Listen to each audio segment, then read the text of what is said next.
read the United States Constitution. And here's what it makes clear. All the power, not some of the power, all of the power belongs to the people. This is our country. We tell government what they can and cannot do. They do not control the people. This is our country. We're going to take it back. We're circling the walls of Jericho. People are praying in this country. We're circling the walls of Jericho, and God Almighty's going to tear the walls down, and we're going to take America back again. You watch it happen. You watch it happen. Welcome to Brevard News, your home for real news in Brevard County. My name is Kevin Jeffrey, your moderator. Be sure to like, share, and subscribe to our podcast. That video you just heard is a powerful video and articulates what we really have been trying to say, and the people need to understand the government belongs to the people, not the politicians. You guys, well, before we get your comments, we have our co-host, Katie Delaney, who is running for County Commission seat District 1, and also Stell Bailey, who is the publisher of The Advocate's Voice online. What a powerful video. It's a great reminder of the type of power we have as the people. I think we've lost that in the last, I don't even know how long, decade, even longer. It's a reminder that we are supposed to be represented and that our representatives are supposed to serve us. Right. And the whole thing about control, how he was talking about control. The government is not there to control the people. The government is there to serve our needs. And, you know, this government is supposed to be controlled by us. The people have lost their understanding of that, right? Right. I mean, I look at some of the things, and we've talked about it as you go to Titusville. How did this get this way? One example of that is the budget process. I mean, by the time the budget gets to the people in July and September, it's a done deal. There is no moving things around at that point. And really, in February, when the budget workshop was, there really was no moving anything around anyway, because so they had already predetermined. Pretty much, yeah. Yeah. So I mean, the way that our tax dollars are being spent is almost completely without any direction from the people. So I mean, it is true. They'll have probably a swamp in Brevard County, and I mean, everyone has this view of Brevard County that it's a conservative county, and that boy, people are doing things right here. But when you pull back the covers, it looks nasty. I think a part of the issue is that people have not been civically engaged as much as they really should be. They're not paying attention. They're not watching what's happening in their local government. And this is where it begins. This is where the corruption begins and ends up going to your state and your federal level. And the more people that get engaged and become aware and start watching what is happening, I think the more accountability we will find in government. Yeah, and we're going to see at the end, it's the people, it's you, the people. You have to be engaged, and when you're engaged, they are the ones that they're scared of you. You're the ones that they're scared of, and they are scared that if you ever wake up, they're done, and it's going to happen like tomorrow. And it's the only thing that's stopping things from changing is you. Your engagement, your involvement makes a huge difference. And we saw this in the firefighter negotiations this week, and it's just pathetic. And you ask yourself the question, has the county commission doomed the future of fire and rescue in Brevard County? I mean, so the people don't understand what's going on here. I don't know how many people have paid attention, but again, the retention in Brevard Rescue is pathetic. So you guys were there to talk to us about it. Start with you, Katie. So basically what happened was the county basically ignored all of the conversation that the firefighters were having with them, and they brought in some raises for the entry-level positions, like the 0 to 3 years on the job type of positions. But the thing that the firefighters were trying to tell the county is that they don't have a problem with recruitment. they have a problem with retention. We need to make sure that our people who have served 10, 15, 20 years, that those people are being taken care of, because they're the ones who have put their lives into Brevard County. And so what a slap in the face it is to our firefighters and our EMTs and paramedics that they have sacrificed so much for this county because they love it here and they want to serve their home. And you go into other counties and you don't have this right. problem, right? I Yeah. mean, the firefighters are well paid, and there's other counties that are representative of what it should be like. Right. And this is not still a conservative or liberal issue, right? It's a matter of a quality of life. If you Exactly. don't pay your firefighters, you're not going to have quality care. It comes Right. down to that, right? Correct. Katie and a few other people did live stream this meeting online. If anyone wants to go back and watch that entirety of the meeting, but you're right in the fact that our quality of life is at risk. Our children's future is at risk, because if we are not retaining these firefighters, we're going to see things like the fire in Bombay not be attended to. They assist our police officers on the scene of accidents. They assist in people attempting unaliving themselves. And we've been seeing a lot of that. And I have a big heart for our firefighters and our heroes and those that serve our community. And what is happening is just atrocious. So there's a possibility that we could lose a lot of firefighters if this is not resolved, Oh, right? for sure. So what do the numbers look like? How So many? I believe that since January, we've lost, I think, between 30 and 40 firefighters. And when you only have, 500 something firefighters, that's a pretty big number. So 30 what's to the 40 problem people. here? I'm still not understanding. So talk to me as a taxpayer. I pay property taxes. The money is earmarked for the fire department. What's the problem? Why are they not being paid? Personally, I feel like it's because the way that our county has been budgeting, they've been borrowing from Peter to pay Paul. So they do a lot of shifting of the money throughout the year. And I don't think that our county manager has any intent in taking care of our fire department. I don't think that he. So what's more important? I mean, what is he shifting money to that's more important than that? Oh, there's plenty. It goes all over the place. Whatever pet projects, like for instance, they just found $500,000 to go for the more expensive plan to renovate the More Justice Center. Where did they find that extra $500,000? They just had a little pocket somewhere that they could pull it from. The $5 million, right? The $5 million to Brightline. Why are we, the people, subsidizing this train that is a very controversial topic? Not everybody's on board. Contrary to popular belief of like the Florida Today and other news outlets, this is a very controversial topic and not everybody's on board with this train. And so why is so much of our money being given to this company when our firefighters need to be paid?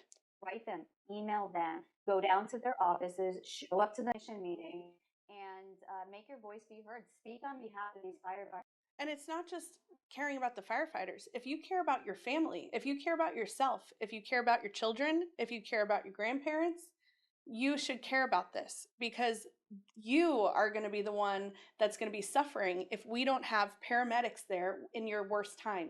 I was talking to someone and they were talking about that experience level. And so when you're constantly losing experienced firefighters to other counties, now that level of experience is really low. I mean, Right. and you're going to be dealing with, and you wouldn't want to have a heart attack and have some novice show up who don't know how to attend to that. At right? least not with somebody with them who has the experience. Correct. That could step in, because they have to learn, of course, like these people, they have to learn, but it's like a surgeon, Okay.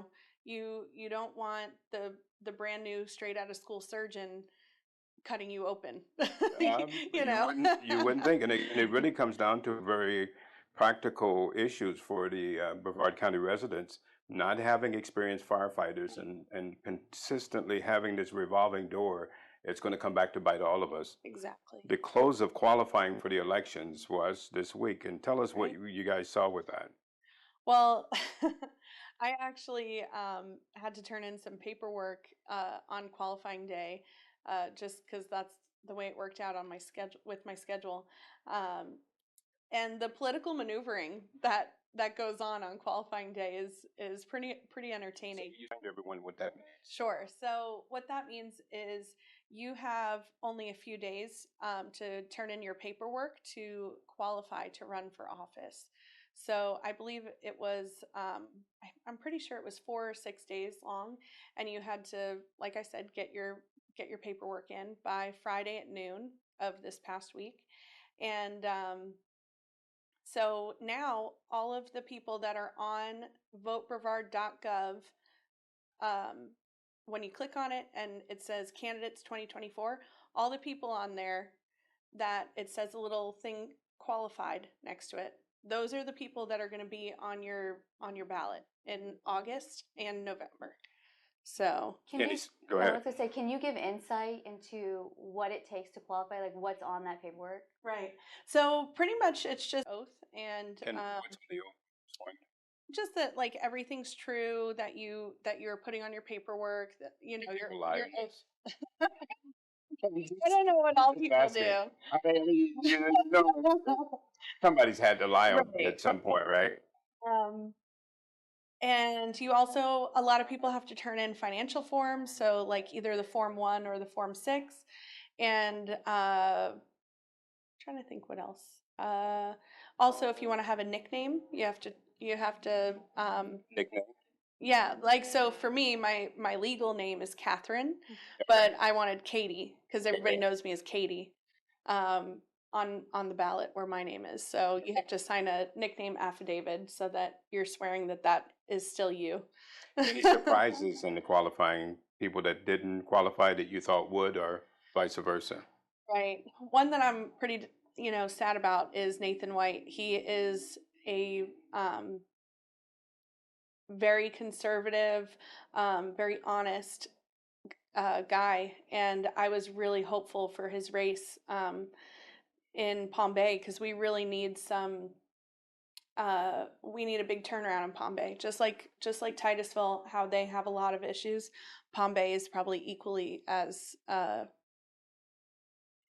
messed up.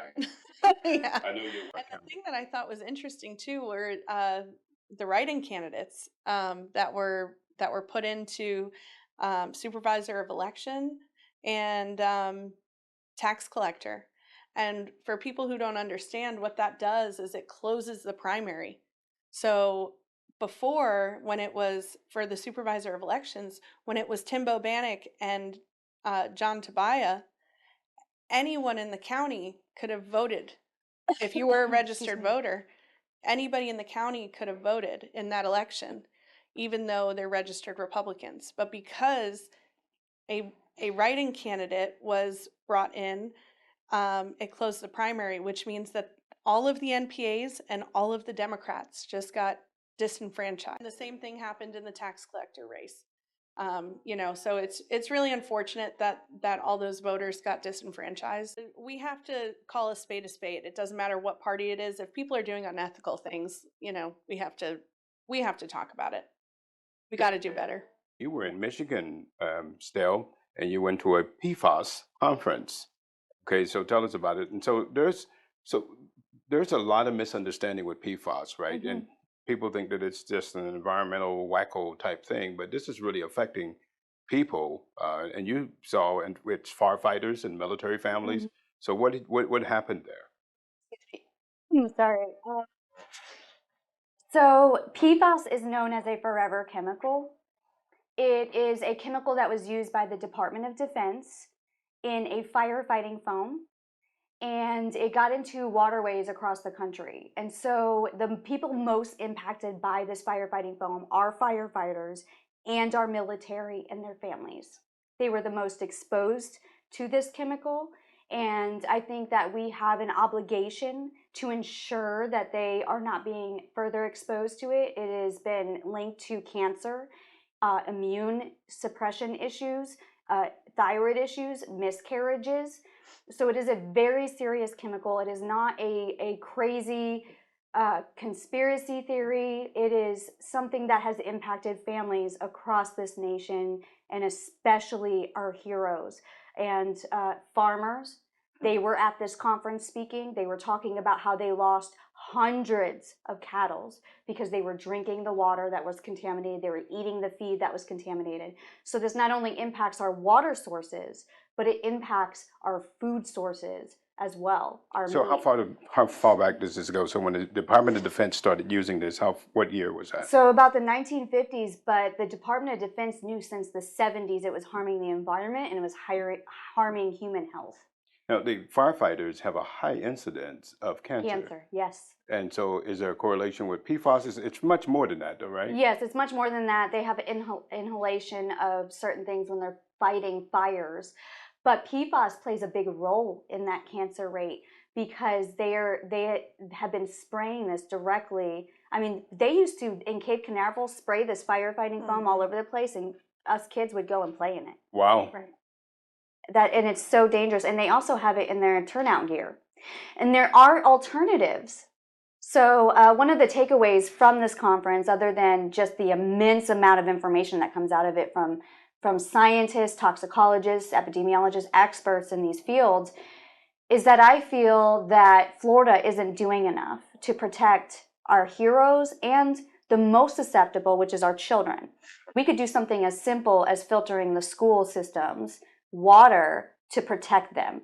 Because if it's not PFAS, then the worry is lead, and we have other worries that are getting into the waterways because of these chemicals. They're not being regulated the way people think they are. What is the percentages that you have the PFAS that you would think is in the water from any given state, from state to state?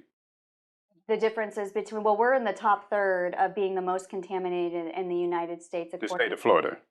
In the United Brevard States. County. Brevard County. We are because here. we have 3 active installations that use this, NASA, Cape, and Patrick.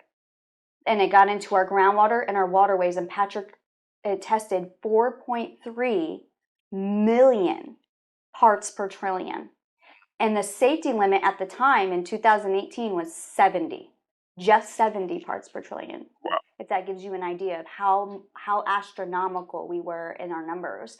And according to that Department of Defense report, we were the 3rd highest at that time in the nation, with Colorado and Alabama also. It's all the DoD sites that have some of the highest levels in the nation of these chemicals. That's why our military are probably the top of our concern here in Brevard County. Those that have served, those that worked out at NASA, those that fought any kind of fires with this foam.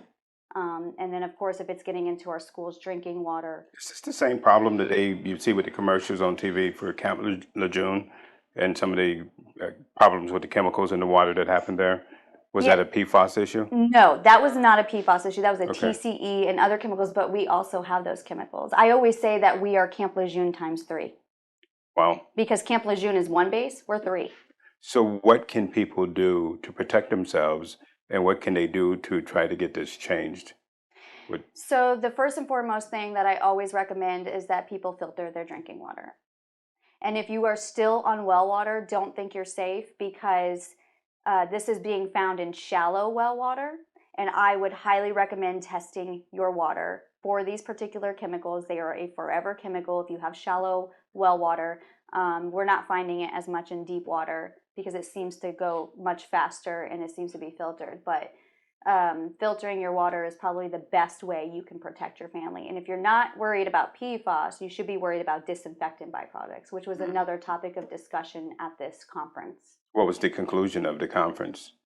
What did you walk away from the conference concluding that you learned that you didn't know before? I learned that Flint, Michigan had a lot of similarities to our drinking water regarding disinfectant byproducts. But I also learned that there are a great deal of people in our nation that are working extremely hard on these issues, and they are trying to find solutions. I found that there was a lot of alternatives. That's what I walked away feeling better about it. But I think we have a long way to go. We need to push on a federal level that these chemicals get regulated before they're ever released to the environment.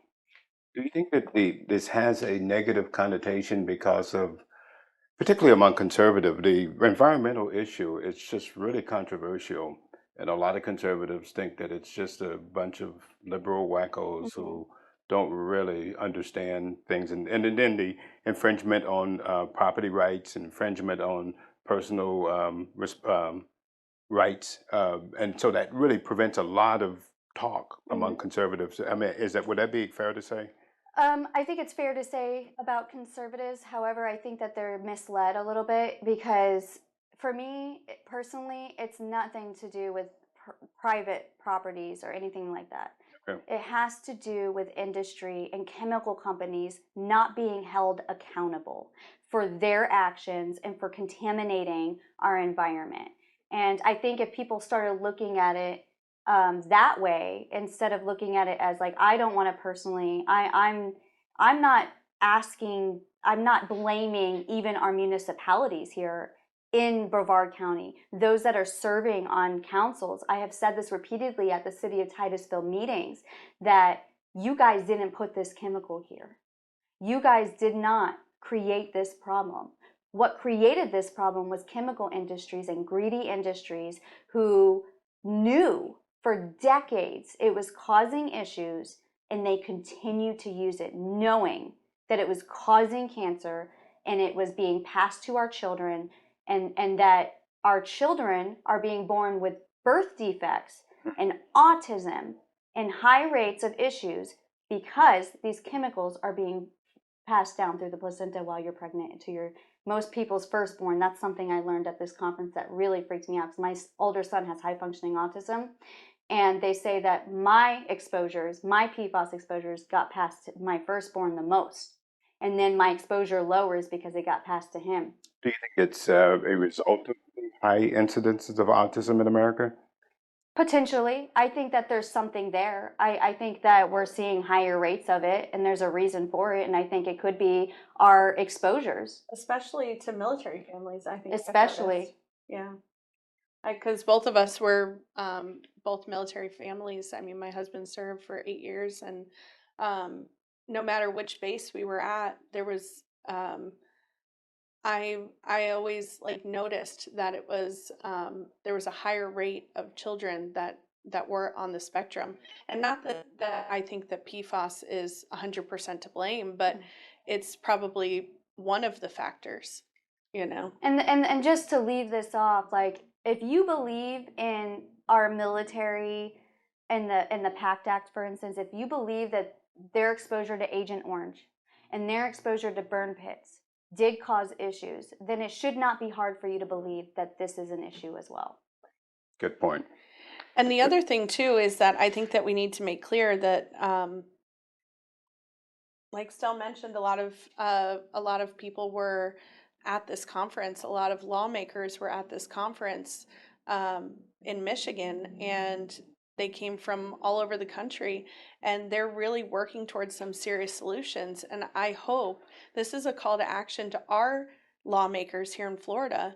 I hope that you guys are listening to this, and rather than looking for immunity, how about you help us hold these chemical companies accountable? Because nobody is trying to say, like Stell said, that it's their fault. But if you know it's there and you're not doing anything about it, then you are liable. On the other side of it, would it be fair to say that the EPA has gotten a bad name because they've done some egregious things, and they really have not done justice or served the cause of the environmental movement well because of some of the things that they've done. Yes. Just like the recent one that the Supreme Court overruled this past summer, where they were trying to take control of the property rights of a lot of individuals because of the ponds or the waterways on their yard. And, this really skews the matter, doesn't it? Correct. And the agency actually at this conference, there was a lot of criticism towards the agency, Right. Describing their inaction and the consequences of certain actions, and how there is just eroded trust with the American people in this agency. So how do you get that back? Well, there are a few good people in that agency, and we've just tried to build relationships with those few scientists that are on our side, that are trying to help us gather the data, that are Science, really not concerned. politics. Right. Right. We need to get it out of the politics, and we need to make it science-based, health-based. Health-based has not been the top of the priority for any of these agencies. None of our regulations ever really consider health. So it was a big deal that we were able to get national drinking water standards this year for PFAS specifically, because that was an uphill battle. Well, I remember when the city of Titusville, Robert Jordan, actually, when people wanted to inform people about the dangers of PFAS, Robert Jordan actually was very resistant to that, and he was like, "You want to do what? We're not going to cause a panic to people." Cause a panic. There's already a panic. Right. And So that was regarding the sewage spill. Oh, that was the Yeah. sewage bill. Yes, Oh, it was, but he was also, I don't think he was really into the whole PFAS discussion. They were kind of Right. downplaying it's in everything, and this is a tactic often used Right. because they're too scared to really admit it's there in the water. And so they'll say, well, it's in pizza boxes, it's here, and that's a way to minimize and downplay what's really happening. And he did with the sewage spill. We really pushed. We said we want to put door hangers on the doors. We want to warn people. You could put it in the water bills. Any way that you could just give them a heads up. You might not want to swim in the water. He was vehemently against it. Did the city ever do that? Nope. And you know what happened as a result to that? So you had a young man who was swimming in a lagoon, and what happened? He got paralyzed from the waist down because he had a bacteria infection linked to the sewage. And he had no idea he was swimming in sewage. And so that's the point. It has to be about public health. That has to be first with something like this.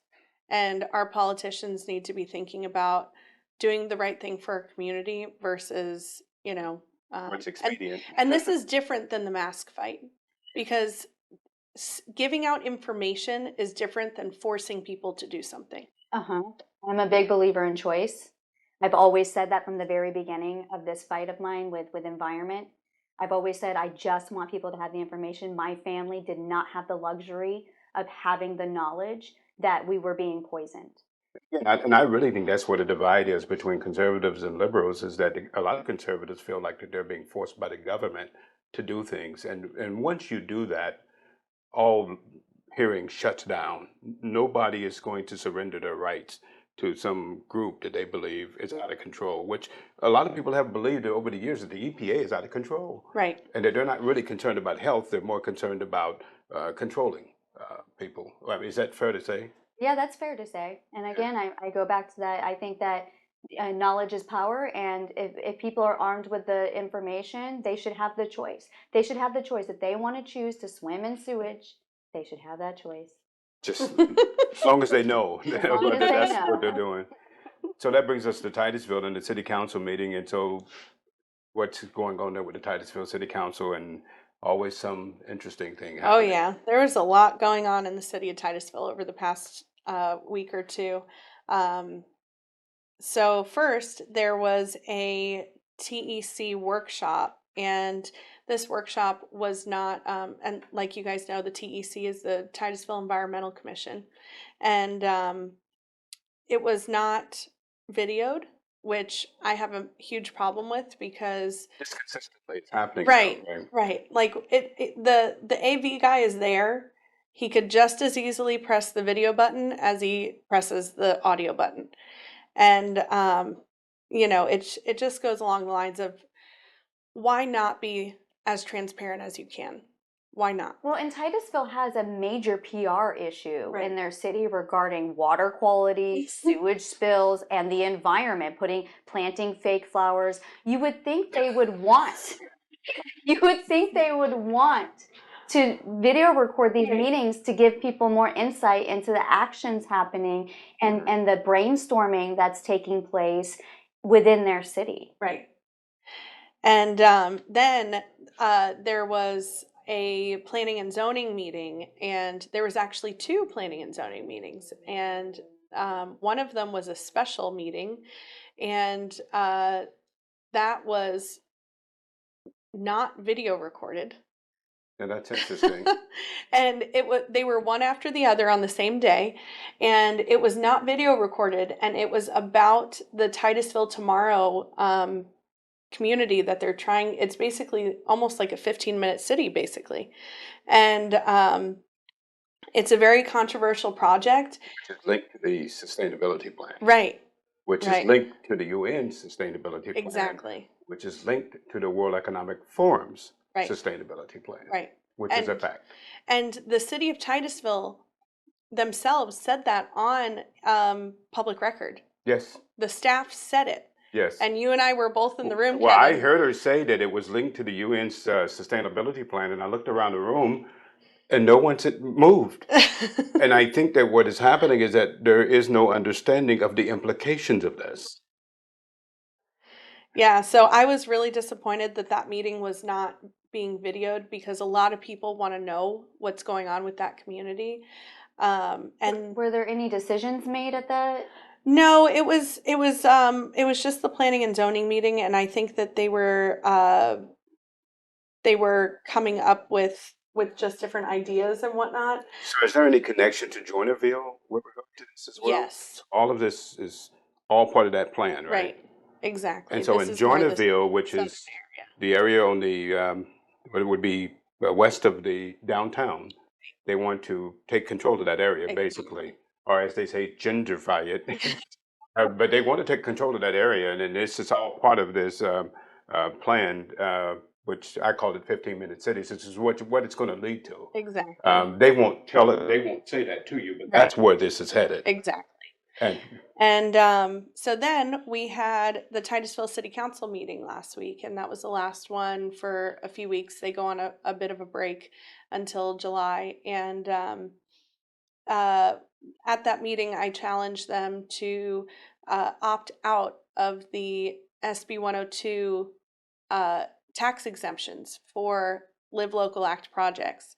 And originally at the planning and zoning meeting, they said that it would be on in the December meeting, but at the council meeting just last week, they said they're going to bring it up next meeting. So if anybody in the city of Titusville wants to come to this meeting, we need to put pressure on them to vote for this opt-out, because they have to have a super majority. so what's the implication? If they vote for the opt-out, what will happen? The developers will still have to pay their share of property taxes. Okay. So the county and the cities, they need these property taxes because of the dire situation we're in with our infrastructure, just in general. But So what do you think is going to happen?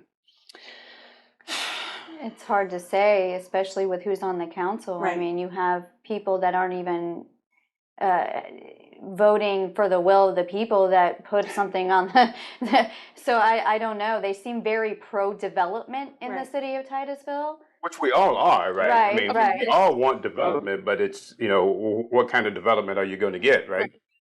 Right. And yeah, we're definitely for sustainable growth, low impact development, and something that goes along with the city, right? But I just don't know. I don't think they'll opt out. I think they're going to continue giving breaks to the developers, and I think that the city of Titusville residents certainly need to be putting pressure on their representatives.